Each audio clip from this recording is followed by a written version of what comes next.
नमस्कार दोस्तों, आइए इस प्रेप पर आपका स्वागत है। आज हम 10 अगस्त 2017 का द हिंदू का एडिटोरियल डिस्कस करने जा रहे हैं। जो बीच में छूटा हुआ है उसमें अभी 4 तारीख का आपको और मिल जाएगा, उसको देख लीजिएगा। फिर 2-3 दिन का बचेगा, फिर उसको हम कल 11 के साथ 5 का ऐसे आगे करके देख लेंगे, जो प्लान कल हम लोगों ने डिस्कस किया था। आइए देखते हैं कि 10 अगस्त आज के पेपर में क्या इंपॉर्टेंट रहा। एक आर्टिकल था एलओसी पर व्यापार से संबंधित। LOC line of control Bharat और पाकिस्तान के बीच में, इस पर व्यापार से संबंधित एक आर्टिकल था, उसको देख लेते हैं। तो इसमें पुंछ और रावलकोट व्यापार मार्ग है, उसको 21 जुलाई को बंद कर दिया गया। उसी के संबंध में ये आर्टिकल लिखा गया है। इसमें बताया गया कि इसमें ड्रग्स का व्यापार होता था, यानी कि जो व्यापार वैसे तो होता ही था, ड्रग्स का व्यापार इसमें था, इसके कारण से इसको बंद किया गया।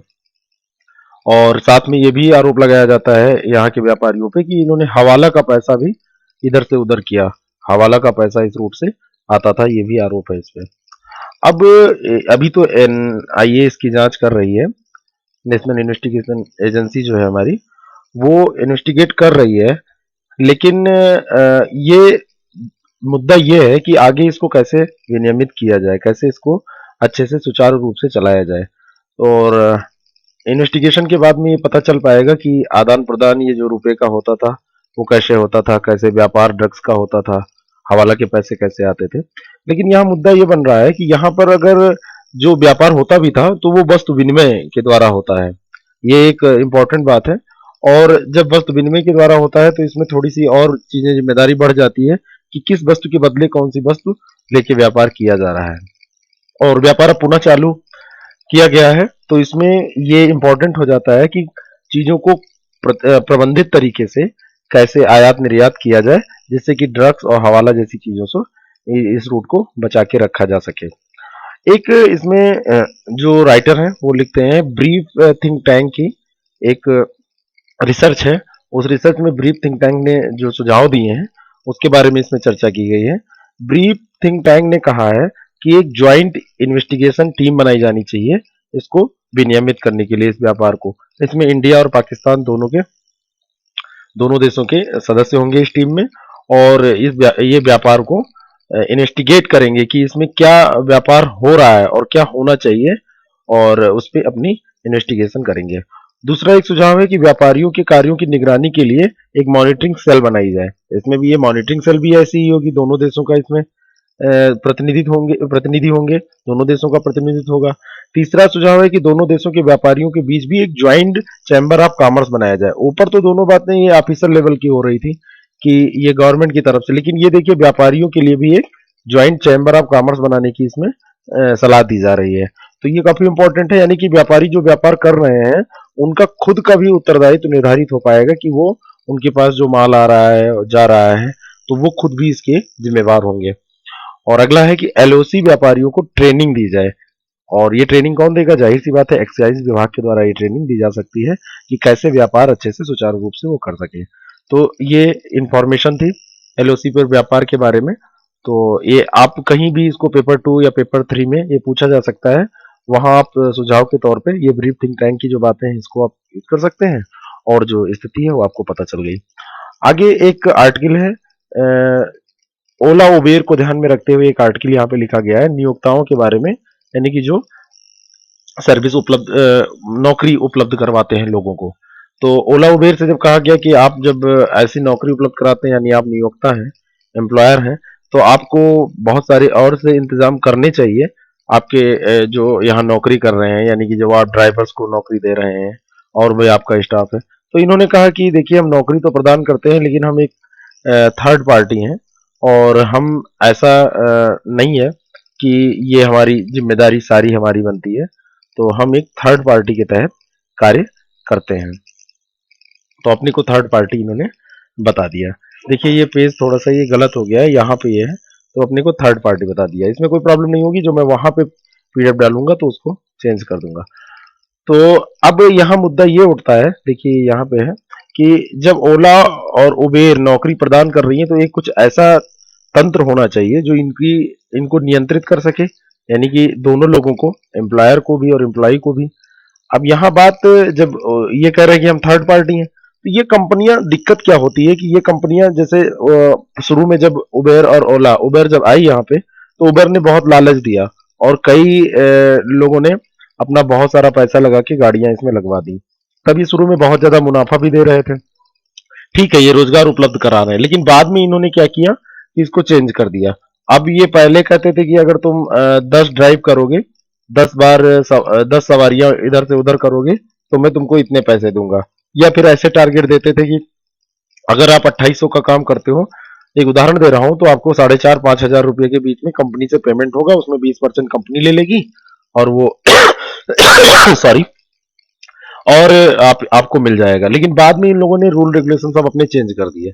अब इनको कोई नियंत्रित करने वाला नहीं है कि इन पे कोई अपना दबाव बना के रखे कि ये बिना बताए ऐसे ही अचानक ये सब काम ना कर पाए। तो ये समय समय पर अपनी सर्विस कंडीशन को बदल देते हैं, कमीशन की दर को बदल देते हैं, टारगेट बदल देते हैं, और सर्विस कंडीशन इनकी बहुत अच्छी नहीं है। वर्किंग आवर बहुत खराब है इनका, पूरी पूरी रात दिन ड्राइवर्स गाड़ी चलाया करते हैं, 15-15, 16-16 घंटे, तो उनके स्वास्थ्य में विपरीत प्रभाव पड़ता है, अपने घर पे भी वो समय नहीं दे पाते। तो इन सब चीजों के लिए हाई कोर्ट में मामला चल रहा है। तो इसमें ये लेख में कहा जा रहा है कि अगर हाई कोर्ट इसे, माननीय उच्च न्यायालय अगर इसको रेगुलेट करता है तो इन ड्राइवर्स के बारे में सोच समझकर फैसला लेना चाहिए। ऐसा नहीं कि जल्दबाजी में कोई फैसला ले, क्योंकि ये ड्राइवर जो है ये वास्तव में अकुशल है, ये बहुत ज्यादा कुशल नहीं है।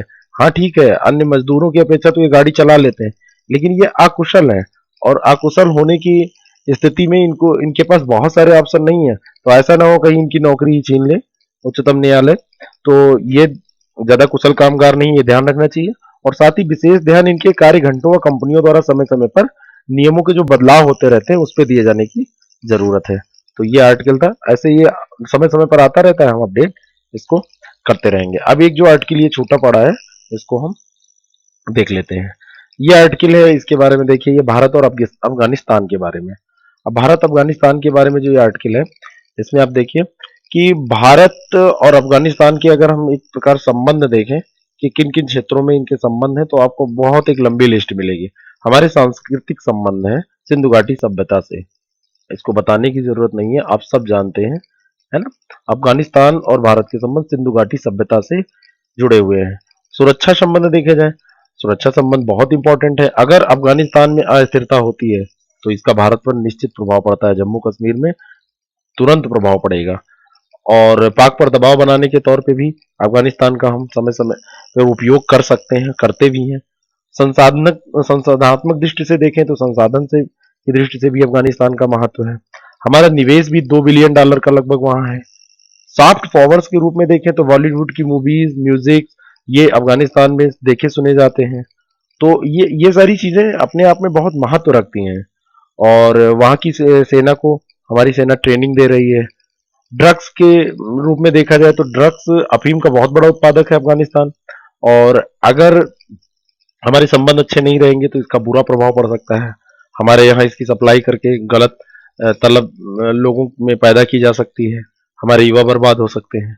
सैन्य संबंध हमारे देखें तो सैन्य संबंध तो हमारे लगातार ही हैं, अच्छे हैं, लेकिन तालिबान से लड़ने के लिए लगातार हथियार मांगा करता है, लेकिन ये हथियार हम इतनी जल्दबाजी में ऐसे दे भी नहीं सकते, तो कंट्रोल तौर पे हम कार्य करते हैं। तो ये सारी चीजें हैं। लेकिन अगर भारत और अफगानिस्तान के बीच में देखें, ट्रेड की बात करें तो रास्ते की एक समस्या है, और ये रास्ता पाकिस्तान से होके जाता है। तो Afghanistan Pakistan transit trade agreement है, ये अफगानिस्तान और पाकिस्तान के बीच में है, जो व्यापार के लिए किया गया है। लेकिन इस एग्रीमेंट के तहत और सब देशों को तो सुविधाएं पाकिस्तान प्रदान करता है, लेकिन भारत की जब बात आती है तो वो कहता है कि नहीं, भारत को इस एग्रीमेंट के तहत हम सुविधा नहीं दे सकते हैं। तो उसमें बात क्या होती है, ये कहता है कि ठीक है और आदान प्रदान करो, लेकिन भारत और पाकिस्तान की जो सीमा है, तो पाकिस्तान की ओर से पाकिस्तान की सीमा तक तो माल पहुंचाया जा सकता है अफगानिस्तान का, लेकिन भारत की सीमा तक इससे नहीं पहुंचाया जा सकता है। तो ये समस्याएं हैं। यहाँ पे देखिए एक और ये दिया हुआ है कि 2016 में हार्ट ऑफ एशिया समिट हुई है, अमृतसर में हुई थी, ये पूछी भी गई प्रारंभिक परीक्षाओं में।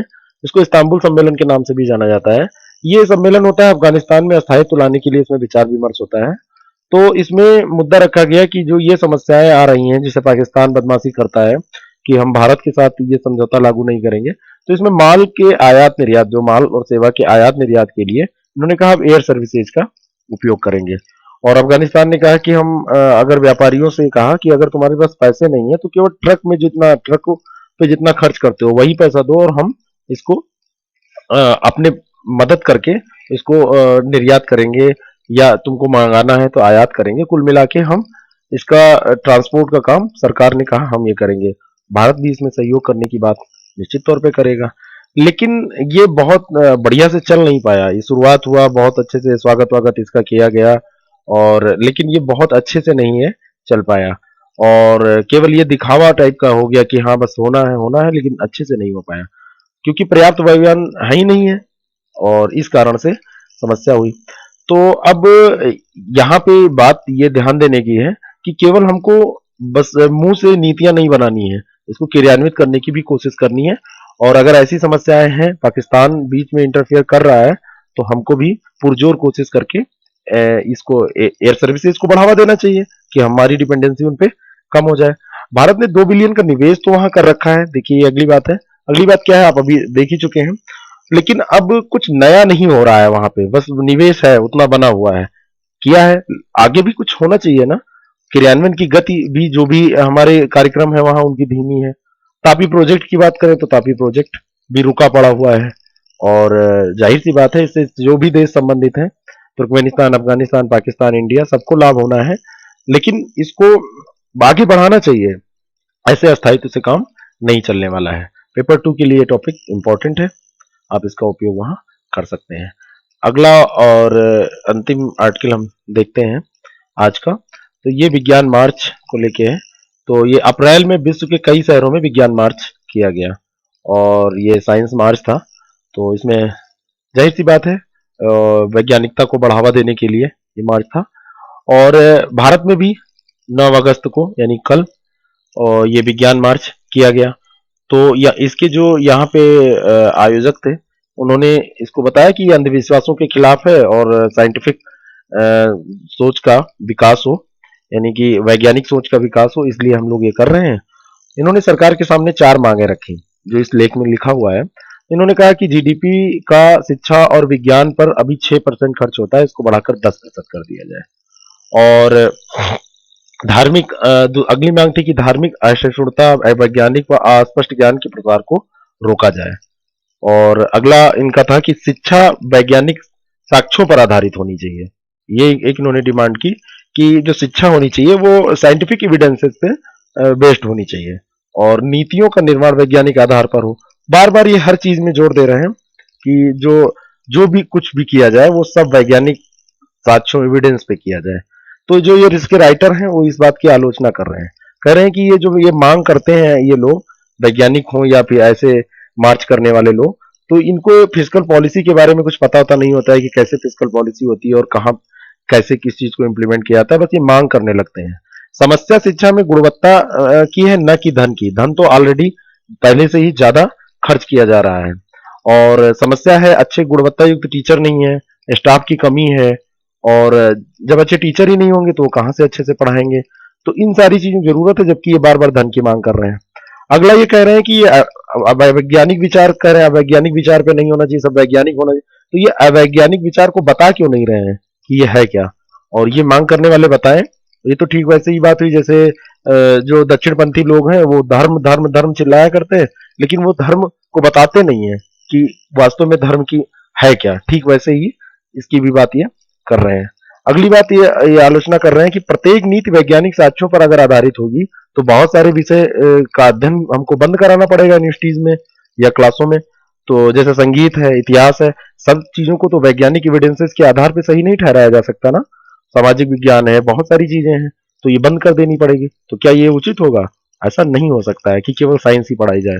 और इसके लिए ये कह रहे हैं, सुझाव दे रहे हैं कि जनता की खुली राय लेने की जरूरत है कि ये जो भी बात वैज्ञानिक मार्च में या ऐसी बातें उठाई जाती हैं, इनको विज्ञान मार्च वाली बातों को एक खुले आम जनता के सामने रखा जाए। जनता क्या चाहती है, क्या किया जाए, जिससे कि जो ज्यादातर लोग जो चाहते हैं वो बात सामने आ सकेगी। तो आज ये इतने आर्टिकल थे। अभी आपको थोड़ी देर बाद 4 तारीख का, 4 अगस्त का जो पिछला छूटा है तबीयत खराब होने के कारण, वो आर्टिकल मिल जाएगा। आप अगर इसका पीडीएफ चाहते हैं इस ग्रुप को ज्वाइन करिए और वहाँ मिल जाएगा। पसंद आए लाइक करिए, सब्सक्राइब कर ही लिए होंगे, शेयर करिए, ज़्यादा से ज़्यादा लोगों को लाभ पहुंचाइए। आज के लिए इतना ही, बहुत बहुत धन्यवाद।